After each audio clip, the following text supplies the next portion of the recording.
Comics of 100 Years Ago, March 4th, 1925. It's Little Orphan Annie by Harold Gray. Annie has her market basket and a package under one arm. She's back in her big hat and coat.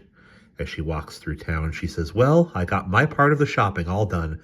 Now I've got to meet Mrs. Silo over at the Chicago store and we can start for home."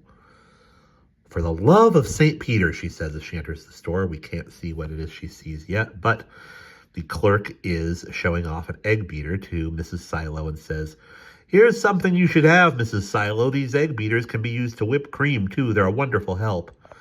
"No, it's nice, but I don't believe I can buy one today," Mrs. Silo says. She's in a much smarter coat and hat than Annie is, and also has a market basket in her hand. "I could choke that old Budinsky, I could," Annie says.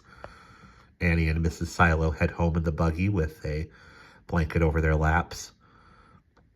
Mrs. Silo says, "Oh dear, there are so many nice things in the stores."